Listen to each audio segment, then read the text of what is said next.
पलट देते हम मौजे हवादिस अपनी जुरत से कि हमने आंधियों में भी चिराग अक्सर जलाए हैं। सीएम गहलोत के बजट में विकास का रोड मैप। वर्ष 2021-22 के बजट अनुमान प्रस्तुत कर रहा हूँ। ठीक है, श्रीनगर से 2,08,080 करोड़ 17 लाख का बजट। बजट प्रदेश के सर्वांगीण विकास की आधारशिला तैयार करता है। इसके माध्यम से समाज के सभी वर्गों के कल्याण के लिए योजना की रूपरेखा तैयार होती है। कोरोना इफेक्ट के बावजूद बजट में कोई टैक्स नहीं। इस आपदा को अवसर में बदलते हुए हमने प्रदेश में हेल्थ इंफ्रास्ट्रक्चर को मजबूत किया है। हेल्थ, कृषि, शिक्षा, पेयजल और उद्योग पर फोकस। 14,000 करोड़ से अधिक की राशि के किसानों के ऋण माफ किए। घर लेना सस्ता, महिला युवाओं के लिए अहम घोषणा।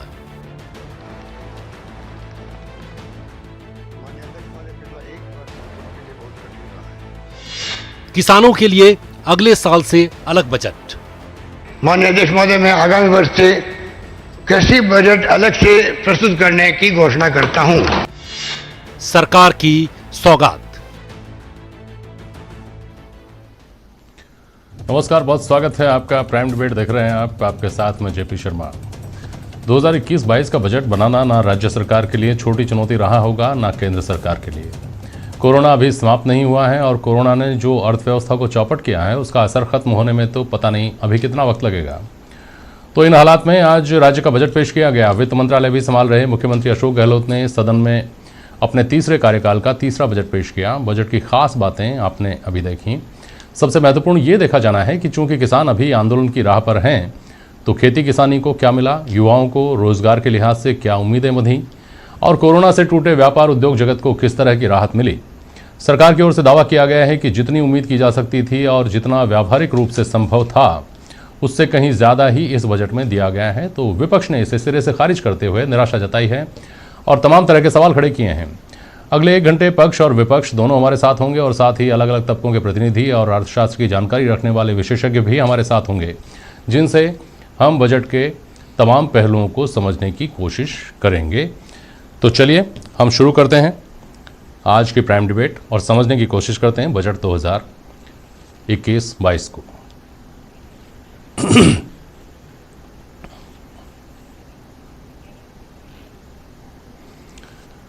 हमारे साथ सुमित गोदारा साहब हैं, भारतीय जनता पार्टी के विधायक हैं और इस बहस में अपनी पार्टी की नुमाइंदगी कर रहे हैं। राजीव अरोड़ा साहब हैं, कांग्रेस के वरिष्ठ नेता। किशोर टाक साहब, राजस्थान दुकानदार महासंघ के प्रदेश अध्यक्ष। भूरा राम जी जुड़ रहे हैं, खेती किसानी के क्षेत्र में काम कर रहे हैं, जोधपुर से जुड़ रहे हैं। हमारे साथ श्याम सुंदर शर्मा जी हैं, वरिष्ठ पत्रकार और सीए हैं। रघुवीर पूनिया साहब हमारे साथ जुड़ रहे हैं। राजीव अरोड़ा साहब, आपके फ़ोन को आप साइलेंट करें प्लीज़। और सबसे पहले मैं आप ही के पास आ रहा हूँ जी, और आपसे समझना चाह रहा हूँ कि बजट जो है 2021-22 का आज पेश किया गया, जो उम्मीदों का बजट कैसे है, जख्मों पर मलहम लगाने वाला कैसे है। और जब केंद्र का बजट आया था तो आपने कहा था कि एक निराशा का माहौल घर कर गया है, उस निराशा में आस जगाने वाला कैसे है? जेपी शर्मा जी, आज का जो बजट है ये बड़ी विषम परिस्थितियों के अंदर बना हुआ बजट है। हम सब जानते हैं कि देश विदेश में जिस तरीके की आर्थिक हालात पिछले 1 वर्ष के अंदर रहे, उसके अंदर इतना शानदार बजट, एक ऐतिहासिक बजट, मुख्यमंत्री जी ने तो आज रिकॉर्ड तोड़ा ही है। सबसे लंबा बजट मेरे ख्याल से कहते हैं कि बजट के इतिहास में किसी वित्त मंत्री या मुख्यमंत्री ने पढ़ा हो। 2 घंटे 46 मिनट का बजट का आपके सामने प्रस्तुत करा, जिसमें समाज के हर वर्ग को, चाहे वो किसान हो, चाहे वो व्यापारी हो, चाहे वो महिला हो, चाहे वो युवा बेरोजगार हो, और चाहे दूर दराज बैठा हुआ हमारा एक ऐसा व्यक्ति हो जो SC ST से जुड़ा हुआ हो, OBC से जुड़ा हुआ हो, आदिवासी अंचल से आता हो, कोई ऐसा वर्ग, ऐसा क्षेत्र नहीं छोड़ा जिसके बारे में मुख्यमंत्री जी ने आज घोषणा नहीं करी। और जिस आत्मविश्वास के साथ उन्होंने घोषणा करी है और जो बात उन्होंने कही है, वो मानना पड़ेगा कि एक अभूतपूर्व पकड़ नजर आई उनकी कि इतने कम वित्तीय साधन होने के बाद, जबकि जब केंद्र सरकार शर्मा जी पैसा दे नहीं रही है, उस वक्त भी इस प्रदेश को विकास की गति पे पहुंचाना, लोगों के स्वास्थ्य का ध्यान रखना, बिजली के बिल को 1 महीने की जगह 2 महीने में लाने की घोषणा करना, किसानों के ऋण माफ करना, किसानों के लिए अगले वर्ष कृषि बजट आएगा, ये घोषणा करी है। मालूम पड़ता है कि किसान और अन्नदाता को उन्होंने एक मूल रूप माना है कि इस प्रदेश के विकास के लिए, देश के विकास के लिए किसान का हित होना जरूरी है, गांव का हित होना जरूरी है। तो चाहे पानी की बात करें, चाहे हम बिजली की बात करें, चाहे रोजगार की बात करें, चाहे हम अल्पसंख्यक की बात करें, हम शिक्षा की बात करें, हम मेडिकल स्वास्थ्य की बात करें, निःशुल्क जांचों की बात करें, निःशुल्क दवा की बात करें, दायरा बढ़ा है, अंगदान के बारे में, अंग प्रत्यारोपण के बारे में बात करें, नर्सिंग कॉलेज खोलने की बात करें, मेडिकल कॉलेज खोलने की बात करें। मैं घोषणा आपको बता सकता हूँ, ऐसी घोषणाएं आज तक राजस्थान के इतिहास में हुई नहीं। पर्यटन से मैं जुड़ा हूँ शर्मा जी। ठीक है, तो सुमित गोदारा साहब, फिर आपकी निराशा कहाँ से उपजती है? ये जब आपका केंद्रीय बजट जब आया था, तब आप लोगों ने उसकी सबसे बड़ी उपलब्धि ये बताई थी कि इसमें कोई नया कर नहीं लगा, तो उसके परिप्रेक्ष्य में बताइएगा कि इस बजट ने आपको कहाँ कहाँ निराश किया? शर्मा जी, जो केंद्र का बजट आया था वो इंफ्रास्ट्रक्चर के ऊपर फोकस था। इस कोविड काल में, विषम परिस्थिति में जिस तरह देश ने उस परिस्थिति का सामना किया, देश के वित्त मंत्री निर्मला सीतारमण जी ने बजट लाया तो उसमें ये इंफ्रास्ट्रक्चर पर फोकस करते हुए कि देश आगे बढ़े। आज राजस्थान के मुख्यमंत्री बजट लेकर आए, मैं बताना चाहूंगा सदन में बैठा अरोड़ा साहब तो सदन में नहीं थे, और उस सदन में जो कांग्रेसी विधायक थे उन्होंने कोई मेजर नहीं थपथपाई। मेजर थपथपा रहे थे गिने चुने मंत्री और गिने चुने वो विधायक जो सरकार को सहयोग कर रहे हैं बचाने में के लिए, और जिनके कुछ थोड़ी बहुत घोषणाएं हुई। बिल्कुल दिशाहीन बजट था, और दिशा ये दिखी अदृश्य रूप से कि मुख्यमंत्री किसी तरह, जिस तरह तीसरा बजट किया है, वो अपने 5 बजट पेश करके 5 साल का अपना कार्यकाल पूरा करने का उनका उद्देश्य लगा। सबसे बड़ा जो आपने विषय पूछा कि केंद्र का बजट इंफ्रास्ट्रक्चर फोकस था और राजस्थान का बजट 5 साल सरकार चलाने का फोकस, सबसे बड़ा फर्क ये। ठीक है, कुछ कहना चाह रहे हैं राजीव अरोड़ा जी? मैं कहना चाह रहा हूँ, संक्षेप में बोलिए। अधूरी रही थी बोलते हुए शर्मा जी, क्योंकि आपको मालूम है कि मैं पर्यटन विकास निगम का अध्यक्ष रहा हूँ। आज तक कभी इस प्रदेश के बजट में 500 करोड़ रुपए की एडिशनल घोषणा, बहुत बड़ी, राजस्थान में क्या 500 करोड़ टूरिज्म के विकास के लिए मुझे बताओ। आपके सरकार के 50 करोड़ का बजट था, 50 करोड़ का, मुझे मालूम है साहब। 500 करोड़ इसलिए कह रहा हूँ, बात सुनो, 700 करोड़ जयपुर के विकास के लिए लगेंगे, वो अलग है। ये 500 करोड़ तो राजस्थान में पर्यटन विकास के लिए एडिशनल घोषणा है। अगर इस प्रदेश का आर्थिक विकास करना है तो इसकी जो धुरी है वो पर्यटन है। पर्यटक यहाँ पे आएगा तो दुकानदार को फायदा होगा, जयपुर आके आएगा तो मैं बता रहा, मैं बोलूं, आप बोलना, अपन बहस भी करेंगे उस बाद में, मैं अपनी बात समाप्त कर दूं। तो आपने बात कही, और जो विपक्ष के हमारे नेता बोल रहे हैं कि ये मध्यावधि चुनाव की तरफ जाने की वाली बात है, ये एक बात तो स्वीकृत करती है कि बजट जनता को पसंद आने वाला बजट है, और इसलिए उनको पसंद नहीं आया तो कहने लगे कि चुनाव का बजट क्या, मतलब चुनाव का ये साफ ये बात घोषणा करती बताती है कि उनको एक बड़ी तकलीफ हुई कि इतना अच्छा बजट कैसे आया, लोक लुभावना बजट कैसे आया, जनता के दुख के ऊपर मल्लम लगाने वाला बजट कैसे आया, भाव थे उनको भरने वाला बजट कैसे आया, ये परेशानी की बात है। हमारे साथ जो नुमाइंदे कर रहे हैं लोग, उनके पास जाते हैं। बजट आया तो आपके विधायक को नहीं खुश, आपके विधायक को हमारे विधायक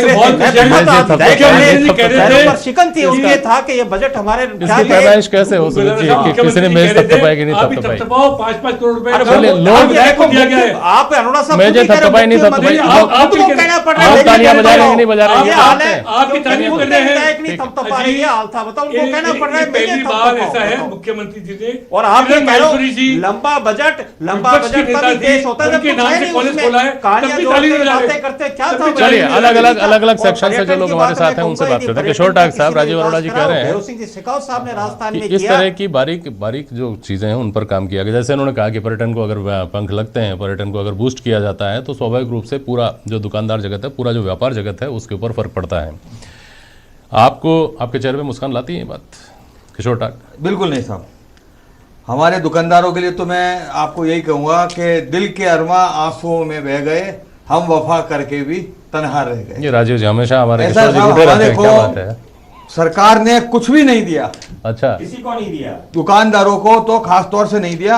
मैं आपको सबूत के तौर पे मेरे पास जो है सूचना के अधिकार का एक पत्र है, अच्छा। और मैं हमारे दोनों बीजेपी और कांग्रेस दोनों जुम्मेवार हैं, उनको मैं ये बताना चाहूंगा, और अभी का नहीं है वो भी, आज से मैं आपको 2010 का बताता हूँ। अच्छा, सिर्फ जो जयपुर शहर की चार दीवारी है उसके 17,325 दुकानदार, इन्होंने जो टोटल टैक्स जमा कराया है साहब 215 करोड़ रुपया जमा कराया है। यानी पर डे इन्होंने जो जमा कराया है वो आप ये देखिए 58,90,410 रुपया जिन दुकानदारों ने रोज जमा कराया है। अगर आज इनको हम कह दें कि दिवाली पे आप 1 किलो हमको लड्डू खिला दो तो इनके गले नहीं उतरती है, और ये 1 किलो मिठाई भी इन दुकानदारों को देने को तैयार नहीं है, जो 58 लाख रुपया रोज का इन्होंने टैक्स का कलेक्शन किया है। अच्छा, अब मैं पर्यटन की बात करता हूं आपकी। पर्यटन के ऊपर, क्योंकि राजीव जी तो हमारे मित्र भी हैं और उसमें भी रहे हुए हैं, मैं आपको स्पष्ट कह दूं कि 500 करोड़ का बजट है, एक साल इनको दे दीजिए। अगले साल इसमें सिर्फ 50 करोड़ आप मेरे राजस्थान दुकानदार महासंघ को स्वीकृति दे देना कि हम आपको 50 करोड़ देते हैं। इस 50 करोड़ के 5,000 करोड़ राज्य की जनता को हम कमा के देंगे। अच्छा, हमने मुख्यमंत्री जी को एक बजट के पूर्व एक पत्र भी भेजा था कि आप हमें समय दीजिए, हम आपको बताएंगे राजस्थान के अंदर पर्यटन इतना आ जाएगा कि सारे होटल लबालब भर जाएंगे। अच्छा, लेकिन शायद समय की कमी की वजह से हमें समय नहीं मिला, कि कोई दिक्कत नहीं है। लेकिन पर्यटन का ये जो 500 करोड़ का बता रहे हैं, इसकी जरूरत नहीं थी। इसमें प्रैक्टिकल ये नहीं कर सकते साहब। प्रैक्टिकल हम लोग हैं, हमें मालूम है पर्यटन आता है हमारे पास कैसे आता है। राजस्थान में एक पर्यटन आता है, 21 आदमी को रोजगार मिलता है। इसको सरकार ने कभी भी गंभीरता से नहीं लिया, और हम लोगों जैसे हम प्रैक्टिकल लोग हैं, इनके सलाहकार ही नहीं हो। तो ठीक है राजीव जी, कुछ कह रहे हैं आप?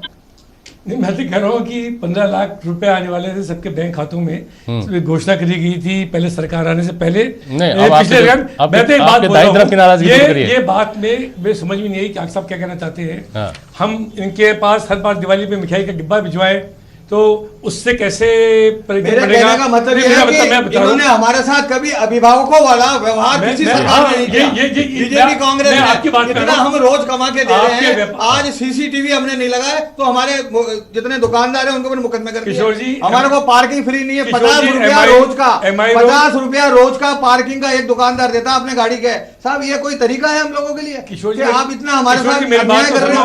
किशोर मेरी बात सुनो, अगर GST, income tax, direct tax और इनडायरेक्ट टैक्स की बात करो, केंद्र सरकार का हिस्सा है वो। राज्य सरकार तो खाली अल्कोहल पे और पेट्रोल के ऊपर टैक्स लगा सकती है। आपको मालूम है, स्टैंप ड्यूटी कम कर सकती है, वो कम कर दी। डीएलसी रेट कम कर सकती है, वो उसने कम कर दी।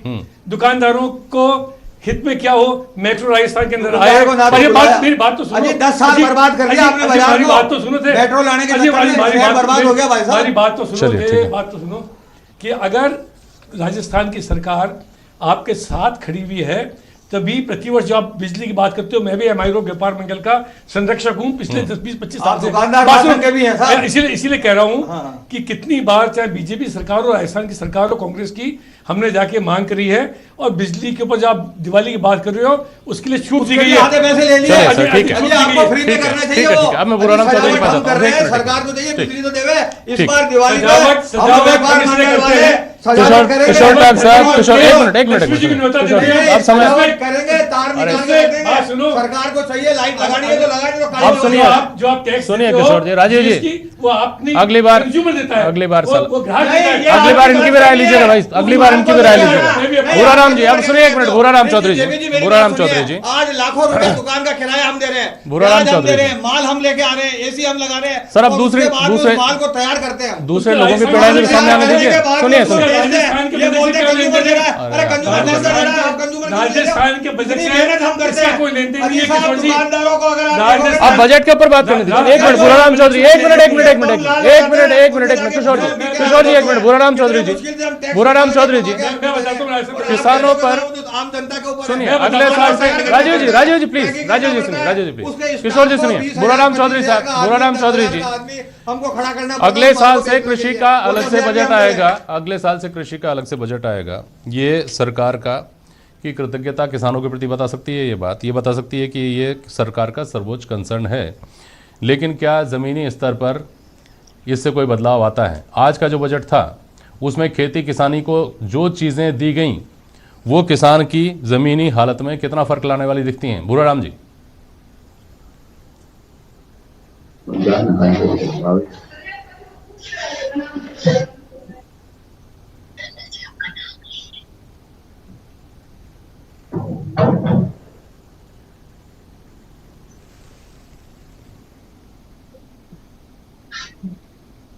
बुराराम जी नहीं सुन पा रहे बात।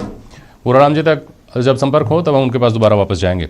आप कुछ कहना चाह रहे हैं, बहुत संक्षेप में बोलिएगा प्लीज। गोदारा साहब, मैं दो कहना गज चाहूंगा में। किसानों के में इस बजट में कुछ भी नहीं दिया गया और आप कह रहे थे मुख्यमंत्री किसान हितैषी अभी किसान होते। जुड़ जाए उसके बाद बात करते हैं ना सर, मैं वापस लेता हूँ आपको, वापस आता हूँ आपके पास।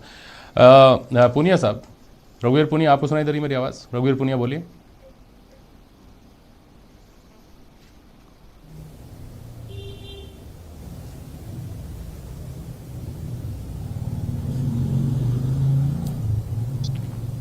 रघुवीर पुनिया नहीं सुन पा रहे हैं, सुन पा रहे हैं, बोलिए। मैं ये कह रहा था किसान मुख्यमंत्री इतने हितैषी रहते हैं तो बजट इस बार भी किसान का पेश करते ना। किसान के नाम पर आंदोलन कर रहे हैं, किसान के नाम पर खाट टूट रही है राजस्थान पर, तो बजट पेश करते किसने रोका? खुद वित्त मंत्री, खुद मुख्यमंत्री, आधे मंत्रिमंडल मंत्री उनके पास है पद, तो करते किसान के हितैषी होते। और जो किसानों के पूर्व सरकार वसुंधरा जी के सरकार में 10,000 रुपए जो किसान को बिजली बिल के माफ थे, साल में डीबीटी डायरेक्ट 833 रुपए प्रति महीने आ रहे थे, अब सरकार 2.5 साल बाद कह रहे कि हम उनको देने जाएंगे। अरे क्या कर रहे हो? और आप किसानों के वोल्टेज के नाम पर क्या कर रहे हो? वोल्टेज किसानों को मिल नहीं रहा। मैं उस सिंचित क्षेत्र से वहां से आता हूं, वहां पर डिग्गियों का पेमेंट आज 2.5 साल हो गया, किसानों का डिग्गियों का पेमेंट नहीं मिला। केंद्र ने अपना अंश भेज दिया और राजस्थान सरकार ने 6 महीने तक उस अंश को अपने पास रखा, फिर वो केंद्र का अंश 1 लाख रुपए दिया। 2-2 लाख रुपए अभी उस डिग्गी के किसानों के बाकी है। नई डिग्गियों की कोई स्वीकृति इस बजट में जारी नहीं की गई है। और जो नहरों का ये रिपेयर का वर्क का दिया गया, यार ये तो 2 बजट से मुख्यमंत्री देने पर काम आज तक नहीं हुआ। हम क्या उम्मीद करें किसान यहां पर? और मैं शर्मा साहब आपसे कहना चाहूंगा, 10 साल से किसानों के लाइट के कनेक्शन, कृषि कनेक्शन बाकी हैं। 2011 के जिसने कृषि कनेक्शन अप्लाई करा उसको अब कनेक्शन मिला है, तो आप माना 2021 में कोई कृषि का कनेक्शन ट्यूबवेल के लिए अप्लाई करेगा कृषि का, तो 10 साल बाद मिलेगा। ये हाल है। तो क्या 13 से 18 के बीच में क्या हुआ सुमित जी? 13 से 18 के बीच में भी कुछ नहीं हुआ क्या? 13 से 18 जारी किए थे, मैं बता रहा हूं आपको। 13 से 18 किए तो 2010 आप कह रहे हैं 10 साल से 2010 तक पहुंचे थे, 2010 तक। अच्छा ठीक है। बुराराम चौधरी सुन रहे हैं बात तो बोलिएगा। रिया रघुवीर पुनिया, आपको आवाज आ रही हो तो आप बोलिएगा। राजीव जी, इस बीच आप अगर जवाब देना चाहें तो अपनी बात पूरी करिए। जी, मैं कहना चाहता हूँ कि हमने केंद्र का बजट देखा था, सब कुछ शिकायतें, कृषि भी कुछ नहीं कहा गया। ये जो बजट है इसके अंदर चाहे 16,000 करोड़ रुपए का ब्याज मुक्त ऋण देने की बात करी हो, चाहे कंपोस्ट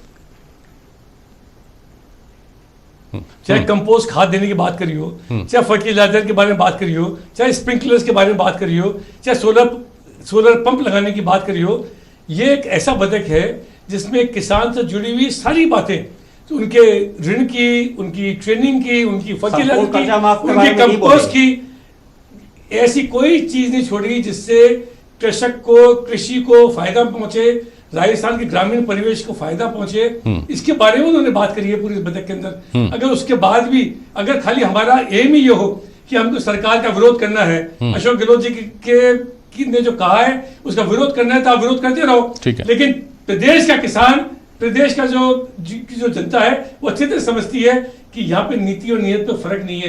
यहाँ पे खाली घोषणा नहीं करी जाती, यहाँ पे काम करा जाता है। श्याम सुंदर शर्मा, 56 एक बार 56 आए और 100 से 21 आए, उनको पता है इसी नियत के कारण उनको जनता वोट देती है। श्याम सुंदर शर्मा जी, काम देख के उनका नीति और नियत देखती है। ये जो सुमित गोदारा कह रहे हैं, क्या इस तरह की कोई चिंता झलकती है इस बात में कि कृषि का अलग से बजट लाया जाएगा? जो घोषणाएं 5 साल तक बिजली की दरें नहीं बढ़ेंगी, 12,700 करोड़ रुपए की सब्सिडी दी गई है, 16,000 करोड़ की देंगे, कृषि विद्युत वितरण कंपनी अलग से बनाई जाएगी, जो अभी सुमित जी ने सवाल उठाया कि बहुत सालों से कनेक्शन नहीं हो रहे हैं, क्या ये इस दिशा में गेम चेंजर जैसी चीजें हैं? श्याम सुंदर जी, देखिए जेपी शर्मा जी, जिस प्रकार से किसान आंदोलन कर रहा है और केंद्र सरकार के ऊपर बहुत सारी बातें कहने की बात हो रही थी, तो यहाँ मुख्यमंत्री जी ने ये तो कहने का प्रयास किया कि हम देखिए जो कृषि ऋण माफ करने की बात जो आ रही है, कॉमर्शियल बैंकों की बात हो रही है, तो कॉमर्शियल बैंकों के माध्यम तो उन्होंने कहा कि बोर्ड से बातचीत हो रही है, 1 टाइम सेटलमेंट हो जाएगा तो हम माफ कर देंगे, लेकिन 2 लाख तक के कर्जे माफ होंगे। तो अब कितना कर्जा होगा, क्या होगा, ये अभी तक ये तो स्थिति स्पष्ट कर दी कि कर्जा माफ करने के लिए हम चाहते हैं कर्जा माफ हो जाए, क्योंकि हमने कोऑपरेटिव बैंक के तो कर दिए बाकी। लेकिन देखिए 16,000 करोड़ का जो डिफॉल्टर हो गए थे किसान, उनको नहीं मिल पा रहा था ब्याज, कम ब्याज पर जो ऋण देने की बात हो रही थी, तो अब वो प्रावधान किया है। अब एक नई बिजली कंपनी गठित करने जा रहे हैं जिसमें कि वो किसानों के ऊपर ही ध्यान देगी, को किसको कितनी बिजली मिलनी चाहिए, किस प्रकार से छूट मिलनी चाहिए, क्या होना चाहिए। तो एक नया संस्थान खड़ा हो जाएगा राजस्थान में और कृषि का नया बजट आएगा। तो बजट आएगा तो क्या केंद्र सरकार तो रेलवे बजट को भी आम बजट में समायोजित करके एक बजट कर रही है। अब ये राजस्थान नया पेटेंट शुरू करेगा। कृषि का बजट तो है, इसमें भी कृषि का बजट दिया है। अलग से कहेंगे कि हम किसानों को ये दे सकेंगे, तो हम आज भी कह सकते हैं कि बजट, एक अलग बजट देने से उसमें कोई प्रावधान होगा तो निश्चित रूप से किसानों को फायदा। लेकिन देखिएगा, इस बार का बजट है जो पहले 2,25,000 करोड़ का बजट था, घट गया। कोविड का असर दिख रहा है, 2,08,000 करोड़ का ही बजट रह गया। हमारे यहां 47,652 करोड़ 47 लाख रुपए का राजकोषीय घाटा है। तो हम कहां से पैसा उपलब्ध कराएंगे, मुझे नहीं समझ में आता। हमने बहुत सारी अच्छी घोषणाएं की है, उसका स्वागत किया जाना चाहिए। हेल्थ में और एजुकेशन में अच्छी घोषणाएं हैं, सबको कुछ न कुछ देने का प्रयास भी किया है। हर विधायक को कह दिया कि हम 40 हैंडपंप, अब इतना आप देखिए, मैं तो जानता हूं, गोदारे जी को पता होगा कि इनके 100 या 125 गांव तो होते होंगे। 40 हैंडपंप कहां लगाएंगे, इनकी तो स्थिति खराब होने वाली है आने टाइम में। 5 रूबेल कहां लगाएंगे, 10 रूबेल की बात कर रहे हैं, कहां लगाएंगे। लेकिन 5 नीतियां नई घोषित करने की बात कही है। एक तो लघु और सूक्ष्म उत्थान नीति बनेगी, नई सड़क नीति बनेगी, नई पर्यटन नीति बनेगी, नई ऊर्जा नीति बनेगी, नई फिल्म पर्यटन प्रोत्साहन नीति बनेगी। इतनी सारी 5 तो नई नीतियां ला रहे हैं। तो आप ये बात सही है कि मुख्यमंत्री जी ने ये कह दिया कि आप तो कह रहे थे कि मध्यवर्ती चुनाव होगा, तो उन्होंने कहा नहीं मध्यवर्ती चुनाव होने वाले 5 साल। ये सुमित गोराचार्य जी ने भी कह दिया कि मुख्यमंत्री जी 5 साल चलने वाले हैं। इनको तो ये कह रहे थे पहले कि सरकार चलेगी नहीं, तो इनके प्रतिपक्ष के नेता को या तो समझाएं, तो बोले नहीं कि 5 साल चलेगी नहीं। ये बताइए कि बड़े गेम चेंजर के नाम पर आज ये कहा गया कि बड़े गेम चेंजर जैसी कोई बात भले ही नहीं हो, लेकिन छोटी छोटी बहुत सारी चीज़ें ऐसी इस बजट में सोची गई हैं, सामने लाई गई हैं। पूरी होंगी नहीं होंगी ये तो समय के साथ पता चलेगा, लेकिन उन चीज़ों से चीज़ें छोटी हैं, फर्क बड़ा पड़ता है। क्या ऐसा है पूनिया जी? देखिए, इस बजट की 2 खास बातें। 1989 में मैं कॉलेज में पढ़ता था, उस टाइम चौधरी देवीलाल जी ने ये घोषणा की थी कि देश में किसानों के लिए 50% हम बजट का पार्ट रखेंगे। लेकिन वो चौधरी देवीलाल जी और वीपी सिंह जी की सरकार बनते ही आपस में बिगड़ गई, तो उस पर कुछ हो नहीं पाया। आज पहली बार वापिस ये कहा है कि एग्रीकल्चर का अलग बजट आएगा। तो कहते हैं एग्रीकल्चर का अलग बजट आने से क्या हो जाएगा, एग्रीकल्चर तो इस बजट में भी शामिल है। तो अलग बजट आने से यह हो जाता है कि हरियाणा जब अलग स्टेट बना तो उसके अंदर पूरा फोकस होता है हरियाणा का कितना डेवलपमेंट हुआ। तो वैसे ही एग्रीकल्चर का अलग बजट आएगा तो एग्रीकल्चर पे अलग एक्सपेंडिचर होगा। और आज लगभग 60% लोग एग्रीकल्चर पे डिपेंडेंट हैं। उससे जो हमारी एमएसपी पे खरीद होगी वो बढ़ने की संभावना है। उसके अलावा कोई नया टैक्स नहीं लगा, ये बहुत ही एक सुखद संकेत है। दूसरी बात, जो रेवेन्यू इकट्ठे करने के लिए जो डिस्प्यूट चल रहे थे व्यापारियों के बीच में और टैक्स अथॉरिटीज के बीच में, पुराने sale tax, VAT, entertainment tax, entry tax, luxury tax, उन टैक्सेस के लिए एमनेस्टी स्कीम आई है जहां से पैसे की व्यवस्था होगी। उसके अलावा थोड़ी थोड़ी हर तरह के टैक्सेस में राहत दी गई है। मंडी टैक्स, जिसमें गुड़, चीनी वगैरह ये है, इन पे 1.6% मंडी टैक्स लगता था, उसके ऊपर 1% मंडी टैक्स कर दिया गया है। जो पुराने व्हीकल थे उनकी रजिस्ट्रेशन शुल्क 50% कर दिया गया है। टूर ऑपरेटर्स में जो लग्जरी बसेज चलती हैं उनमें टैक्स की छूट दी गई है। जो विद इन फैमिली में रजिस्ट्रियां होती हैं, बेटियों के नाम कोई रजिस्ट्री करवाता है, बहू के नाम रजिस्ट्री करवाता है, उनके अंदर रजिस्ट्री में स्टाम्प ड्यूटी में दी गई है। ठीक है सर। ई-वे बिल जो भी 50 पहले आप तक मेरी आवाज पहुंच नहीं रही थी, अब मेरे पास समय थोड़ा कम है, लेकिन आपकी बात का जो एसेंस है वो मैं समझ पा रहा हूँ कि इस तरह की व्यावहारिक चीज़ें जिनसे शायद राजकोष के ऊपर बहुत ज़्यादा भार नहीं पड़ता है, लेकिन जिससे लोगों के लिए बहुत ईज हो जाती है अपने काम में, उस तरह की चीज़ों की तरफ आप इशारा कर रहे हैं। भूराराम चौधरी, अगर आप सुन पा रहे हैं मुझे तो 1 मिनट में अपनी बात करिएगा, समय अभी मेरे पास इतना ही है। देखिए, ऐसा है कि मैं तो कृषि के बारे में बोलूंगा। किसानों के लिए बहुत अच्छा बजट है ये, और कम से कम 16,000 जो है करोड़ रुपया बिना ब्याज के किसानों को देने का प्रावधान किया गया है। 1 टाइम सेटलमेंट, जो पहले आरोप लगता रहा है कि भाई इन्होंने पूरा कर्जा माफ नहीं किया, तो 1 टाइम सेटलमेंट इनका होगा, इससे किसानों को फायदा होगा। एक नई बिजली कंपनी केवल एक्सक्लूसिव किसानों के लिए बनाई गई है, तो पूरा फोकस किसानों पर रहकर बड़ा फायदा किसानों को होगा। इसके अलावा जैसे 50,000 कनेक्शन है वो बिजली के लिए जाएंगे, 50,000 ही सोलर पंप जो है वो किसानों को दिए जाएंगे। पशुपालन और मछली को भी किसानों का जो काम है उसको प्रमोट करने के लिए इन्होंने मतलब जो है कुछ जगह पशुपालन जो है कॉलेजेस खोलने के, पशु कॉलेज खोलने की घोषणा की है, कृषि कॉलेज खोलने की घोषणा की है। 600 शुरू के अंदर कृषि संकाय जो है खोला जाएगा, आपके 1000 कृषि पेशों की भर्ती की जाएगी। बहुत सारे ऐसे सब सेंटर थे पशु स्वास्थ्य केंद्र के जिनको प्रमोट मतलब किया ये जाएगा। बदलाव लाने वाली चीजें हैं, आप ऐसा कर रहे हैं किसानों के प्रतिनिधि के तौर पर। चलिए एक छोटे से ब्रेक के लिए हम रुक रहे हैं यहाँ, जल्द वापस लौट रहे हैं, आप जुड़े रहिए हमारे साथ।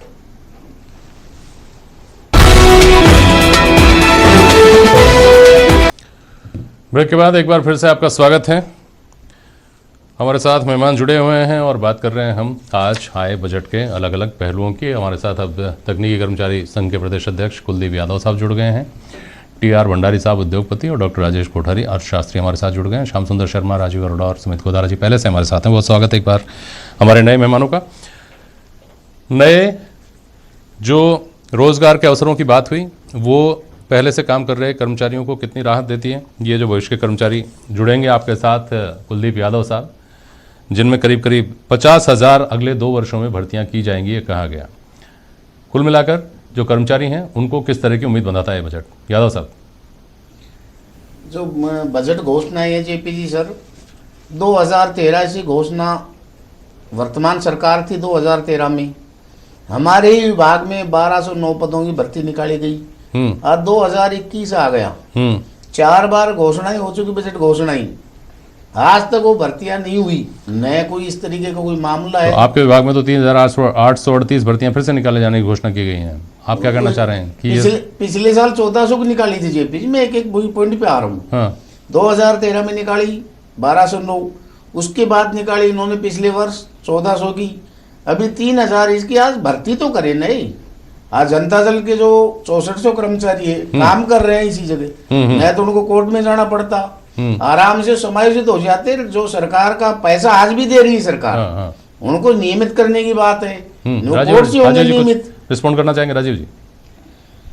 इनको मालूम है कि कोर्ट कचहरियों के चक्कर में कितनी बार भर्तियां रुकी हैं। अध्यापकों के साथ भी, खाली नहीं कि विभाग के साथ नहीं है। इस बार सरकार की मंशा लगती है कि इस तरीके का कोई माहौल बना जाए कि जिससे वास्तव में लोगों को भर्तियां मिले और जो बेरोजगार युवा हैं उनको रोजगार मिले। ये मंशा उसके साथ साथ न केवल सरकारी नौकरियां मिले, 64 औद्योगिक क्षेत्र बनाए हैं। आपको बताया भिवाड़ी को एक ग्रेटर इंडस्ट्रियल टाउनशिप बनाया है, पाली मारवाड़ के अंदर इंडस्ट्रियल टाउनशिप बनाने की कोशिश करी जा रही है। ये सब जो इच्छा है मुख्यमंत्री जी की, वो ये है कि हमको रोजगार का सृजन करना है। रोजगार दें। आप यहाँ बात कर्मचारियों की हो रही है, कर्मचारी क्यों खुश नहीं है? मैं कह रहा हूँ कर्मचारियों का। यादव साहब कुछ और बोलना है तो बोलिए, समय कम है, मैं दोबारा नहीं आ पाऊंगा आपके पास। यादव साहब बोलिए। मैं बार बार एक ही कहता, शुरू से एक ही बात कहता है। जो कर्मचारियों के साथ इन्होंने चुनाव घोषणा पत्र में क्या कहा था जो बाकी रह ये कहा था, हम आपकी संपूर्ण मांगे मांग लीजिएंगे। हमारे गुप्त भी मीटिंग रखी, ओपन भी हमसे मीटिंग रखी। अब कर्मचारियों को कोई पीड़ा नहीं होने दूंगी। 2 साल से ऊपर आज सरकार को हो गए, सरकार ने आज तक वार्ता नहीं करी। माननीय सीएम साहब बार बार कहते हैं, चिट्ठियां भेजते हैं, अभी आपसे वार्ता की जाएगी तुरंत प्रभाव से, आपकी जो मांगों का निराकरण किया जाएगा। बाकी चिट्ठी के अलावा आज तक अरोड़ा जी बैठे हैं, हमें कुछ नहीं मिला। हम ये कहते हैं हमारा जो वर्ग है पढ़ा लिखा भी वर्ग है और अनपढ़ भी वर्ग है, ठीक है। हमें पढ़े लिखे वर्ग को बेवकूफ नहीं बनाया जाए, इसीलिए सरकार से टकराव की स्थिति होती है। कर्मचारी मजबूर होकर रोड पे आता है, सरकार ये कहने लग जाती है भाई बीजेपी के लोग हैं, बीजेपी की सरकार आती है तो कहते हैं कांग्रेस के लोग हैं। ठीक है, इस बार ऐसा होने की आशंका क्यों कम है या नहीं है, ये मैं राजीव अरोड़ा से पूछूंगा अभी, लेकिन उससे पहले राजेश कोठारी आपके पास आ रहा हूं। एक अर्थशास्त्री के तौर पर आप कैसे रेट करते हैं इस बजट को? संक्षेप में ही बोलिएगा सर।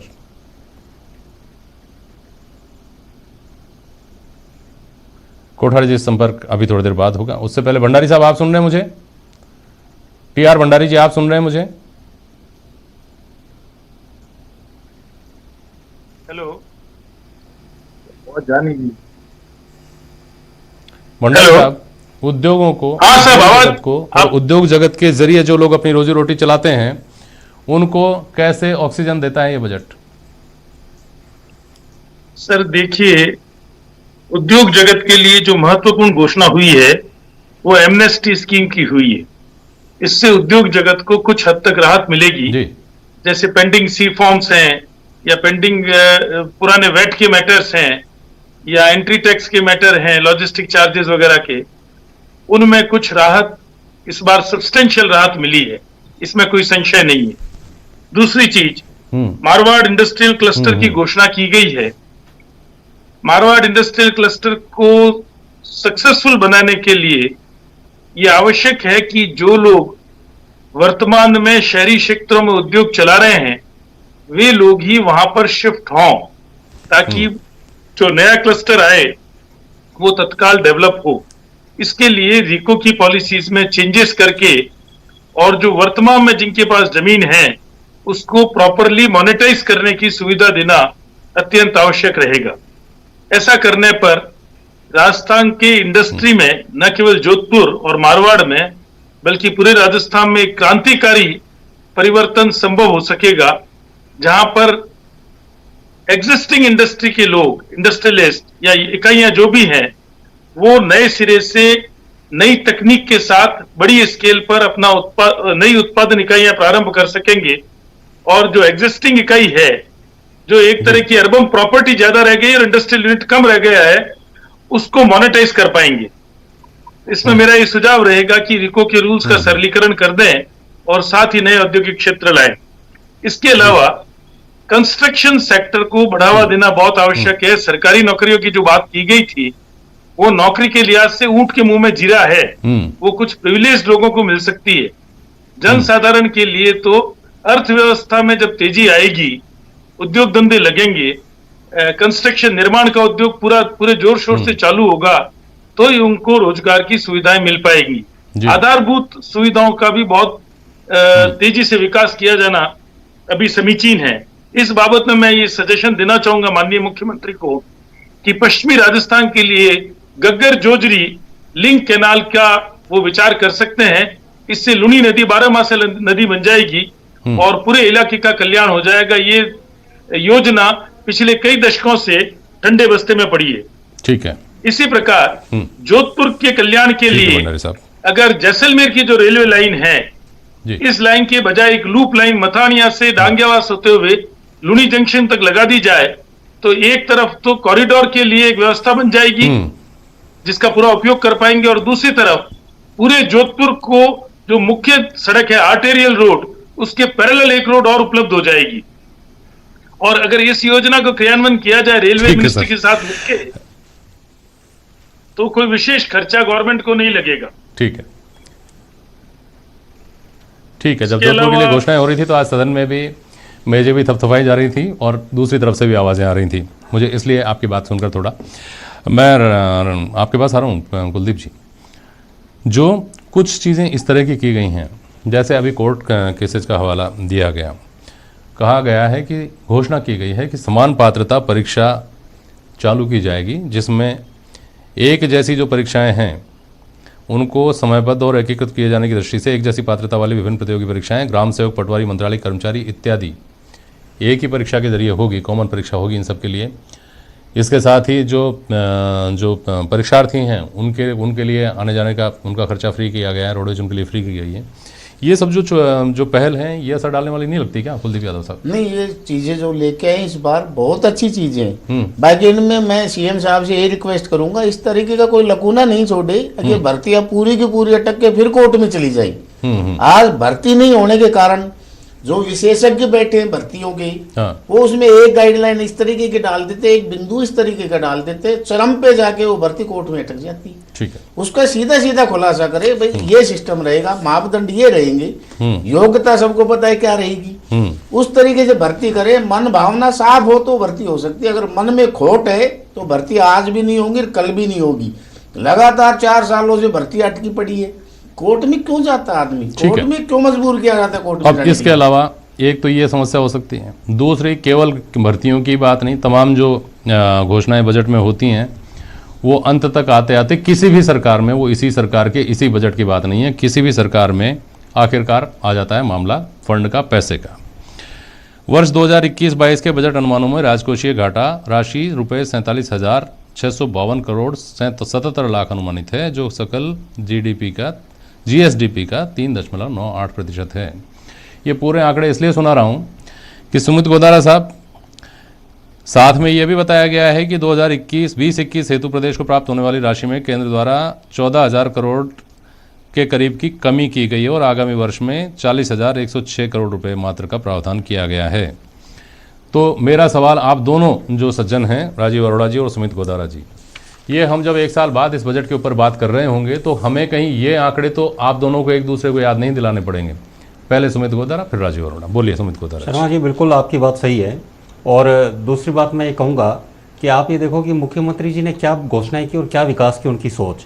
आज शिक्षा के नाम पे उन्होंने कोई स्कूलें क्रमोन्नति की 60 स्कूलें प्राथमिक की नई खोलने की उन्होंने करी है। बताओ, जो नई ग्राम पंचायतें खोली उसमें ना 10वीं की स्कूल खोलना, ना 12वीं की स्कूल खोलना, नई स्कूलें नहीं, नए भवन नहीं। आप सड़कों का देखिए, सड़कों की क्या घोषणा इन्होंने आते ही कहा था, घोषणा विकास पथ बनाएंगे प्रत्येक पंचायत मुख्यालय पर, और अभी तक आपको आश्चर्य होगा 2.5 साल में सिर्फ एक पूरे क्षेत्र में एक गांव में सड़क बनी है। जितने भी एमएलए 200 विधानसभाओं में ये हाल है, और आज उन्होंने बजट में उसका जिक्र ही नहीं किया, गायब कर दिया।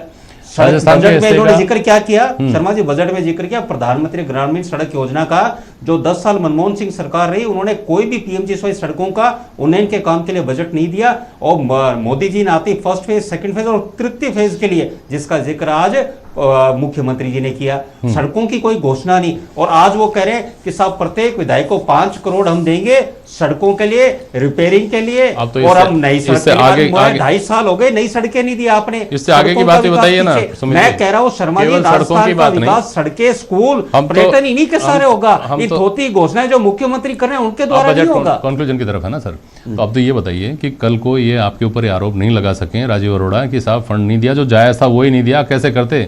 ये आरोप तो नहीं लगेगा, ये तो आश्वासन दे सकते हैं ना आप। 25 हमारे सांसद हैं, उनके बिहाफ पर। मैं शर्मा जी, हमेशा ही मुख्यमंत्री जी की तो आदत रही है, जब भी वो बनता है, मुझे वो दिन याद है जब वो 98 मुख्यमंत्री बने, तब भी वो रोते रहे केंद्र सरकार नहीं दे रही। उस समय मैं कहना चाहूंगा शर्मा जी, उस समय भी केंद्र में वाजपेयी जी ने इतना गेहूं राजस्थान में दिया, घर घर में गेहूं इकट्ठा हो, तो केंद्र ने हमेशा लाभ दिया। पर मुख्यमंत्री जी की आदत है कि हमेशा। अब अरोड़ा साहब को बोलने दीजिए, उसके बाद एक आखिरी सवाल। आज कई बार मुख्यमंत्री जी ने बोला कि दिल्ली में आपकी सरकार है, आप उनसे गुहार करो, उनसे बात करो। हमको पिछली बार के भी 6,000 करोड़ रुपए नहीं मिले। उसके अलावा उन्होंने बताया कि हमको, मैंने प्रधानमंत्री को 4 दिन पहले भी मैंने कहा है कि साहब आपने 16 राज्यों के अंदर घोषणा कर रखी है, इसको भी, इस प्रोजेक्ट को मानो। हमारे पास राजस्थान कैनाल के बाद अगर ये आ जाएगी, यहाँ पे लोगों को पानी की समस्या सुधर जाएगी, तो मैं आपसे भी अनुरोध करूंगा कि आप भी उस विषय बात करो। जब तक शिक्षा के बारे में बात है, 600 कॉलेज के अंदर ट्रस्टी संकाय खोलना, बजट के ऊपर बात, इंग्लिश उसी बात कर रहा हूँ, इंग्लिश मीडियम स्कूल खोलना, किसने घोषणा करी? 4 महिला महाविद्यालय, चारों हमारे दिवंगत विधानसभा सदस्य। कभी तो आप कह रहे हो क्रमोन्नत की करे हैं, एग्रीकल्चर में पढ़ा रहे हैं, नए भी राजीव गांधी टेक्नोलॉजी सेंटर खोलने की बात करी है। निश्चित रूप से बिल्कुल इसके लिए फंड रहे, और कम से कम हम इस वजह से अगले साल ये ना कह पाए सुमित गोदारा आपको कि साहब आपके पास बजट तो था ही नहीं, आपने फिर क्यों ये सारी बजटीय घोषणाएं करी? जी, मैं एक बात और को, आज मुख्यमंत्री जी जब बोले तो केंद्र की योजनाओं के बारे में बोल रहे थे। ठीक है, श्याम सुंदर शर्मा जी, केंद्र की योजना है, पीएमजीएसवाई, उनके खुद की तो कुछ जो खास तौर पर आज जो खास बातें जिन्होंने लोगों का ध्यान खींचा होगा, उसमें एक तो अलग से कृषि बजट अगले साल से लाया जाएगा, और खेती किसानी के लिए जो प्रावधान किए गए हैं वो, और दूसरा यूथ को लेकर के जो मुख्यमंत्री जी ने घोषणाएं की हैं उनको लेकर के भी आज चर्चा थी कि समान पात्रता परीक्षा होगी और बसों का किराया बंद किया जाएगा। इसके अलावा अहिंसा निदेशालय की स्थापना की एक चर्चा आज रही है। कुछ लोगों ने इसको राजनीतिक, महिलाओं पे बहुत घोषणा करी है। बिल्कुल, कुछ लोगों ने इन सब चीज़ों को राजनीतिक चातुर्य से भी जोड़ करके देखा है कि ये केवल बजट की बात नहीं है, ये आमतौर पर सरकारों में और राजनीतिक दलों में जो राजनीतिक जो रणनीति बनती है उसमें ये सब चीज़ें ही समेटी जाती हैं। इसमें कहीं ना कहीं यूथ को अपने साथ जोड़ना, किसान को अपने साथ जोड़ लेना, जो भावनात्मक मुद्दों के ऊपर राजनीति देश में हो रही है उसके लिए कहीं ना कहीं एक इस तरह की नई चीज़ छोड़ना। आप कैसे देखते हैं श्याम सुंदर शर्मा?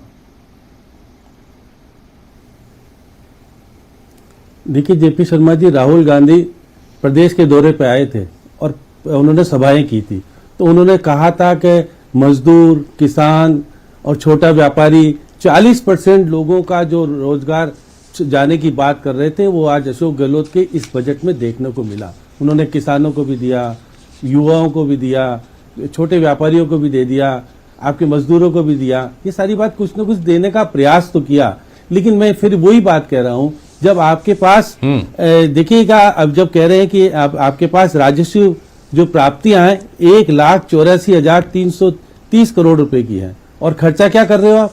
2,08,080 करोड़। कैसे खर्च करोगे जब आपके पास राजस्व? अभी बात हुई श्याम जी, आप सुन रहे होंगे। सबसे महत्वपूर्ण बात तो यही है। और अब राजेश कोठारी जी आप जुड़े हैं मेरे साथ, डॉक्टर राजेश कोठारी, लेकिन अनफॉर्चुनेटली आप बिल्कुल अंत में मेरे साथ जुड़े हैं। 1 मिनट का समय है, कोई बात नहीं। आप इस बजट का आकलन किस तरह से करते हैं, संक्षेप में बात करिएगा अपनी। सर शर्मा साहब, 2 चीज है, इंटेंशंस एंड इम्प्लीमेंटेशन। इंटेंशन सरकार ने इतनी बढ़िया व्यक्त करी है कि समाज के हर वर्ग को कुछ तो कुछ देने की कोशिश करी है, और इम्प्लीमेंटेशन में बात करते हैं तो ये किसी छिपा हुई बात नहीं है कि जो सरकार 30% एफिशिएंसी पे काम करती है, उससे इतनी सारी भारी भरकम घोषणाओं को मूर्त रूप देना असंभव सा प्रतीत होता है। दूसरी बात, जिस सरकार के पास में करीब 45,000 करोड़ घाटा पहले से ही है, उससे आप ये अपेक्षा करना कि जो घोषणाएं करी हैं वो अपन अमली जामा पहना पाएगा, मेरे ख्याल से इसमें मुझे संदेह है सर। और तीसरी बात सर, इसके बहुत से राजनीतिक मायने भी इसमें निकालने की कोशिश की जा रही है, पर मैं कह सकता हूं कि अर्थ के रूप से देखें तो ये बहुत बढ़िया बजट नहीं कहा जा सकता, और इमोशन के रूप से देखें तो मेरे ख्याल से इससे बड़े कुछ हो भी नहीं सकता था कि सबको कुछ कुछ दिया है पर किसी को कुछ मिलने वाला नहीं है। क्योंकि पिछली घोषणाएं और उसका जो क्रियान्वयन है वो अगर हम सामने रखते हैं तो यही पिक्चर सब उभर के सामने आती है कि हमने बहुत सी बातें करी हैं पर बहुत कम उसको इम्प्लीमेंट हम लोग कर पाए हैं सर। चलिए, हमने प्राइम डिबेट में बहस की और विस्तार से अभी बजट पर बहस होगी, तब इसके तमाम पहलुओं का और बेहतर तरीके से खुलासा होगा और उस पर फिर से बातचीत करेंगे। आज प्राइम डिबेट में शामिल होने के लिए आप सभी लोगों का बहुत बहुत शुक्रिया। आज के लिए बस इतना ही, नमस्कार।